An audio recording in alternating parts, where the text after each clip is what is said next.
Hello प्यारे बच्चों, नमस्कार। आपका स्वागत है श्री रामानुजम कोचिंग सेंटर के यूट्यूब चैनल पे। आज हम मैथ्स के क्लास 8 मैथ्स के एक बहुत ही महत्वपूर्ण सब्जेक्ट को पढ़ेंगे जिसका नाम है अलजेब्रिक एक्सप्रेशंस एंड आइडेंटिटीज़। ये क्लास 8 का एक इम्पॉर्टेंट चैप्टर है और हम एक वीडियो जो है वो एक इंट्रोडक्टरी वीडियो है जिसमें हम इस चैप्टर के बेसिक कॉन्सेप्ट्स के बारे में जानेंगे। तो चलिए स्टार्ट करते हैं फिर। जैसा कि सबसे पहले यहाँ लिखा हुआ है अलजेब्रिक एक्सप्रेशंस एंड आइडेंटिटीज़। तो सबसे पहले हमको समझना चाहिए कि एक्सप्रेशंस होते क्या हैं। जैसे एक्सप्रेशन का मतलब होता है कि टू एक्सप्रेस, किसी चीज़ को व्यक्त करना। तो व्यक्त हम कई तरीके से कर सकते हैं, जैसे हम बोल के भी व्यक्त करते हैं चीज़ों को, लिख के व्यक्त करते हैं। तो यहाँ पे जो एक्सप्रेशन होगा, जैसे मान लो हम कोई भी चीज़ लिखें, जैसे मैंने लिखा कि 2x + 3, या फिर मैंने लिखा कि 4x + 10। तो ये मैंने अलजेब्रिक टर्म्स को एक्सप्रेस किया है। वहीं अगर हम इसी एक्सप्रेशन को किसी नंबर के इक्वल कर दें, चाहे 0 के या किसी भी नंबर के इक्वल कर दें, तो यही एक्सप्रेशन कन्वर्ट हो जाता है इक्वेशन में। जैसे अगर 4x + 10 है तो 4x + 10, अगर मान लो हम इसको 0 के इक्वल कर दें तो अब ये इक्वेशन बन गई।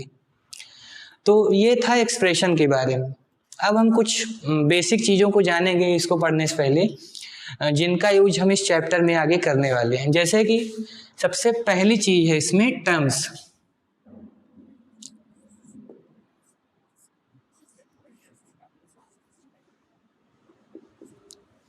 तो टर्म मतलब पद होता है। जैसे कि मान लीजिए अगर हम कोई भी अलजेब्रिक एक्सप्रेशन लिखें, सपोज कीजिए कि 3x² y + 2xy + 5, ये हमने लिखा। तो टर्म्स जो अलजेब्रिक ऑपरेशंस होते हैं उनसे जो सेपरेट होते हैं उनको टर्म्स बोला जाता है। जैसे इसमें कितने टर्म्स हैं, अगर हमको पता करना है तो सबसे पहले हम देखेंगे कि कितने ऑपरेटर्स से ये अलग हुआ है। तो पहला टर्म ये हो गया 3x² y, ये फर्स्ट टर्म हो गया। 2xy ये सेकेंड टर्म है और ये 5 जो है ये थर्ड टर्म है। अलजेब्रिक ऑपरेशन जो है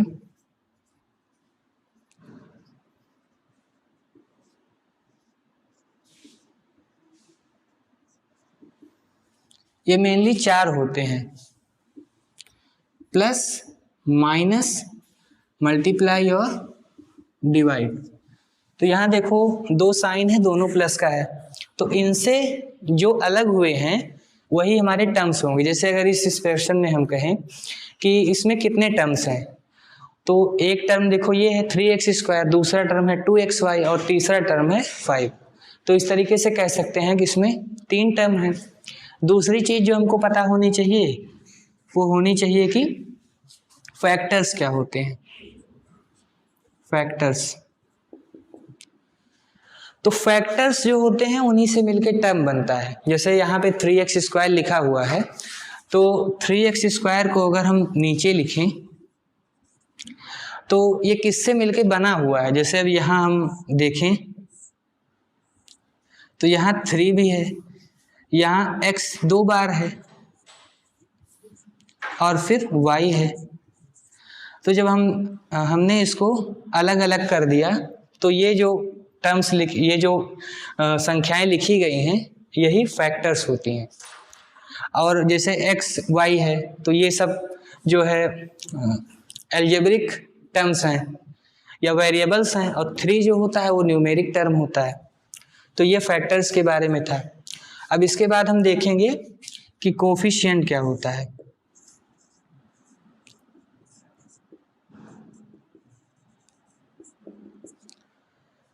तो कोफिशिएंट हम बेसिकली कहते हैं न्यूमेरिक फैक्टर्स को।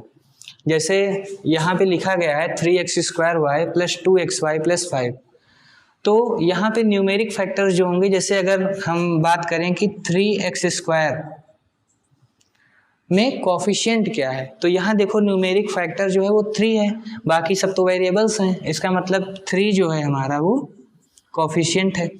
ऐसे मान लो हम एक टर्म लिख रहे हैं 6y, तो यहाँ कोफिशिएंट क्या हो जाएगा, 6 हो जाएगा, क्योंकि यही तो न्यूमेरिक टर्म है। अब हमने टर्म्स के बारे में पढ़ा, फैक्टर्स के बारे में पढ़ा और कोफिशिएंट्स के बारे में पढ़ा। अब हम पढ़ेंगे आगे कि एल्जेब्रिक एक्सप्रेशंस जो होते हैं वो कितने टाइप्स के होते हैं। तो इसको रफ कर देते हैं फिर।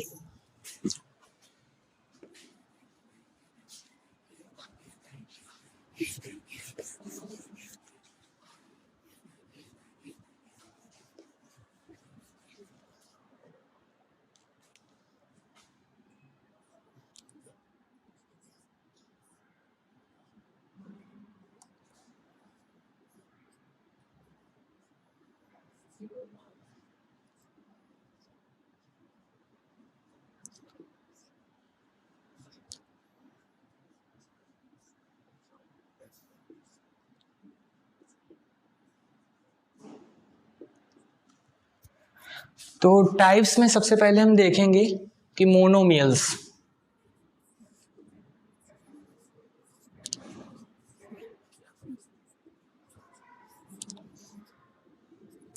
जैसा कि मोनो वर्ड से हम समझ सकते हैं कि कोई भी चीज जो कि सिंगल यानी एक है।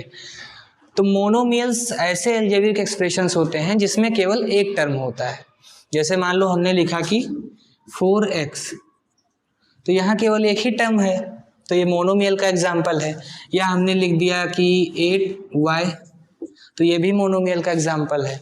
या फिर हमने लिख लिया 12xy, ये भी मोनोमियल का एग्जाम्पल है। तो कोई भी मोनोमियल मतलब कितना भी बड़ा हो वो मोनोमियल होगा जब तक कि उसके आगे कोई भी एल्जेब्रिक ऑपरेशन ना आए। जैसे प्लस माइनस मल्टीप्लाई डिवाइड ये सब चीज़ें अगर नहीं आ रही हैं तो भले ही वो कितना भी बड़ा हो लेकिन वो आएगा मोनोमियल्स के अंदर ही। तो मोनोमियल वही एल्जेब्रिक एक्सप्रेशन होंगे जिसमें केवल एक टर्म होगा। अब आगे हम पढ़ेंगे बाइनोमियल्स।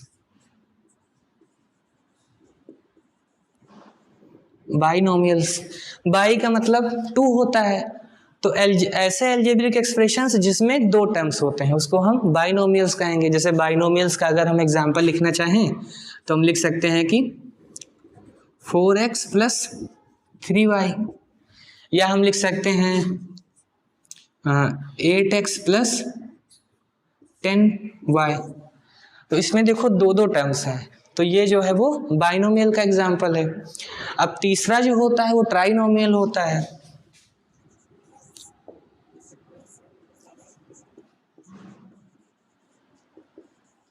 ट्राइनोमियल्स, अब ट्राई का मतलब भी 3 होता है, मतलब ऐसे एल्जेब्रिक एक्सप्रेशन जिसमें 3 टर्म्स होते हैं।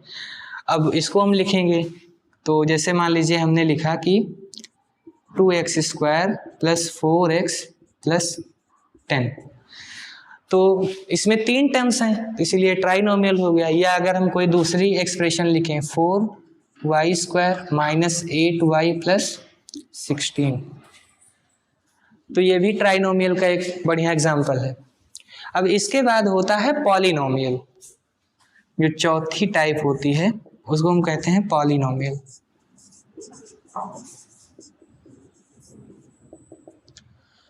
पॉलिनोमियल्स हम ऐसे एल्जेब्रिक एक्सप्रेशंस को कहते हैं कि जिनमें कम से कम 3 से ज़्यादा टर्म्स हो, यानी कि कम से कम 4 टर्म्स हो। क्योंकि जब एक टर्म था तो हमने उसको मोनोमियल नाम दिया था, जब 2 टर्म हुआ तब हम उसको बाइनोमियल कह रहे थे, जब 3 टर्म हुआ तो ट्राइनोमियल कहे। अब 3 से ज़्यादा के लिए फिर हम क्या कहेंगे, पॉलिनोमियल। जैसे पॉलिनोमियल का अगर हम एग्जाम्पल लिखना चाहें, मान लो हम लिखें 3x cube plus 2y square, या 2 चलो y square plus 4y plus 10। अब यहाँ देखो कितने नंबर ऑफ टर्म्स हैं, 4 नंबर ऑफ टर्म्स हैं, तो ये पॉलिनोमियल का एग्जाम्पल हो गया। अब ये जो ऊपर लिखे गए हैं मोनोमियल्स, बाइनोमियल्स और ट्राइनोमियल्स, ये सब पॉलिनोमियल्स कहे जा सकते हैं, लेकिन जो पॉलिनोमियल होता है उसको हम मोनोमियल, बाइनोमियल या ट्राइनोमियल नहीं कह सकते। जैसे मान लीजिए 4x है, तो 4x को हम पॉलिनोमियल कह सकते हैं, बुक्स में ज़्यादातर ऐसे दिया रहता है। बाइनोमियल दिया है तो उसको भी पॉलिनोमियल्स के अंतर्गत रख सकते हैं। लेकिन अगर कोई पॉलिनोमियल दिया है तो उनको हम मोनोमियल, बाइनोमियल या ट्राइनोमियल की कैटेगरी में नहीं डाल सकते हैं। अब इसके आगे चलते हैं, इसके आगे हम पढ़ेंगे लाइक एंड अनलाइक टर्म, तो इसको इरेज कर लेते हैं फिर।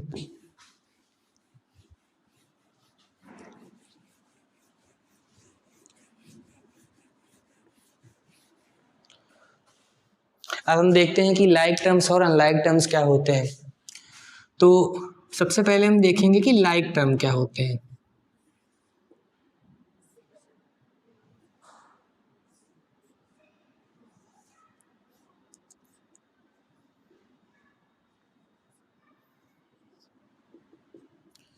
जैसा कि लाइक का मतलब होता है सेम सेम, मतलब कि ऐसे टर्म्स जो आपस में सेम हो। तो जैसे मान लीजिए हमने लिखा, और अलजेब्रिक एक्सप्रेशन में कैसे जानेंगे, जैसे हमने लिखा है कि 3x 4y 4x 10x और 5y।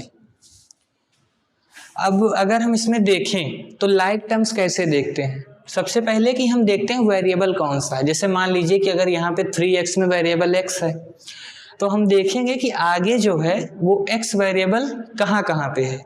जैसे 3x के बाद जैसे अगर हम लिखना चाहें कि लाइक टर्म्स इसमें क्या क्या होंगे, तो कैसे लिख सकते हैं। जैसे अगर x के लाइक टर्म्स देखेंगे तो 3x, अब आगे देखो x कहाँ पे है, 4x में है तो 4x, फिर आगे और कहीं पे है, बिल्कुल है 10x। तो ये तीनों टर्म्स आपस में क्या है, लाइक टर्म्स है ना, तो यही लाइक टर्म्स हैं। अच्छा, y के भी लाइक टर्म्स यहाँ दिए गए हैं, लेकिन y के लाइक टर्म्स हम नीचे लिख रहे हैं। तो 4y है 5y है, मतलब कि जहाँ पे वेरिएबल y है, तो 4y और 5y ये दोनों लाइक टर्म्स हो गए, और ये x के लाइक टर्म्स हैं। और अनलाइक टर्म में क्या है, अनलाइक टर्म जैसे मान लीजिए यही अगर एग्जांपल है, तो 3x और 4y ये आपस में अनलाइक टर्म्स हो जाएंगे, क्योंकि यहाँ पे वेरिएबल x है और यहाँ पे वेरिएबल y है। तो अगर हम यही लिखना चाहें तो ये हो गया हमारा लाइक टर्म, ये भी लाइक टर्म है, लाइक टर्म्स।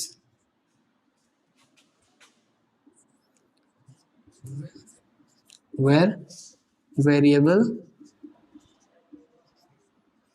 इज y, और यहाँ पे क्या है, like terms where variable is x। अब नीचे वाले में 3x और y 4y है, मतलब यहाँ पे वेरिएबल x है, यहाँ पे वेरिएबल y है, तो दोनों जो हैं वो आपस में क्या होंगे, अनलाइक टर्म्स, अनलाइक टर्म्स होंगे। अच्छा, हम लाइक और अनलाइक टर्म्स को पढ़ क्यों रहे हैं, क्योंकि जब हम आगे पढ़ेंगे तो आगे इसमें हम पढ़ेंगे कि ऑपरेशंस ऑन अलजेब्रिक एक्सप्रेशन। जैसे मैंने अभी पीछे आपको पढ़ाया था, जब मैं आपको टर्म एक्सप्लेन कर रहा था तो वहाँ पे ऑपरेशन वर्ड आया था। तो यहाँ पे जैसे प्लस माइनस और मल्टीप्लाई डिवाइड, तो सबसे पहले हम क्या करेंगे, प्लस करेंगे। तो सबसे पहले हम देखेंगे अलजेब्रिक एक्सप्रेशंस को कैसे ऐड करते हैं। तो लाइक टर्म्स और अनलाइक टर्म्स को हमने इसीलिए पढ़ा है कि क्योंकि जो लाइक टर्म्स होते हैं हम उन्हीं को ऐड या सब्सट्रैक्ट कर सकते हैं, और जो अनलाइक टर्म्स होते हैं हम उनको ऐड या सब्सट्रैक्ट नहीं कर सकते हैं। तो आते हैं एडिशन पे सबसे पहले कि एडिशन ऑफ अलजेब्रिक एक्सप्रेशन क्या होता है। इरेज कर देते हैं इसको।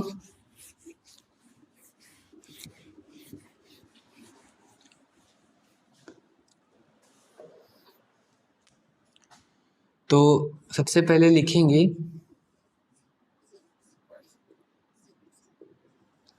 एडिशन ऑफ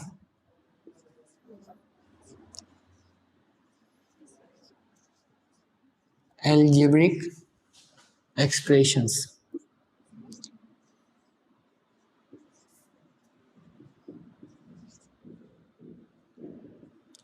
तो एडिशन का मतलब क्या होता है, सम करना, चीज़ों को जोड़ना। जैसे हम नॉर्मल नंबर्स को जोड़ते हैं तो वैसे हम यहाँ पे अलजेब्रिक एक्सप्रेशंस को ऐड करेंगे।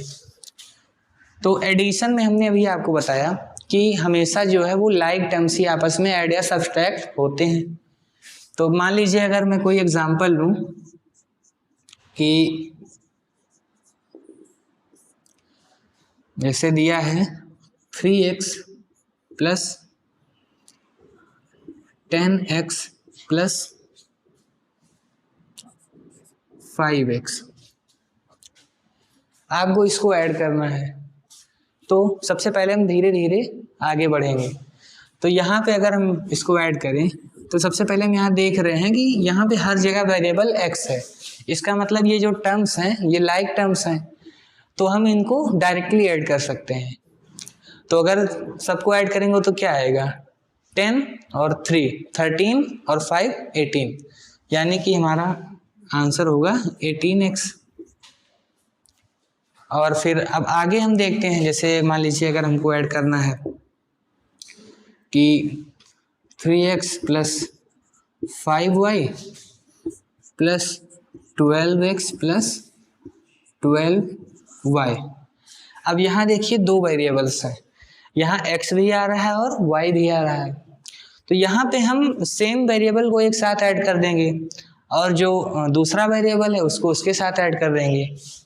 तो यहाँ पे हम किसको ऐड करेंगे, यहाँ 3x को ऐड करेंगे 12x के साथ, यानी कि इसको हम चाहे रीअरेंज कर सकते हैं। तो 3x प्लस 12x प्लस अब 5y यहाँ है, यहाँ 12y है, तो 5y प्लस 12y। अब दोनों को जोड़ देंगे तो 3 और 12 ऐड करेंगे तो 15x प्लस 12 और 5 को ऐड करेंगे तो 17y। यही हमारा आंसर हो जाएगा। तो आज हम यहीं तक करते हैं। फिर अभी इसमें बहुत सारी चीज़ें बची हुई हैं, ये एक अभी शुरुआत ही है, इंट्रोडक्टरी वीडियो थी।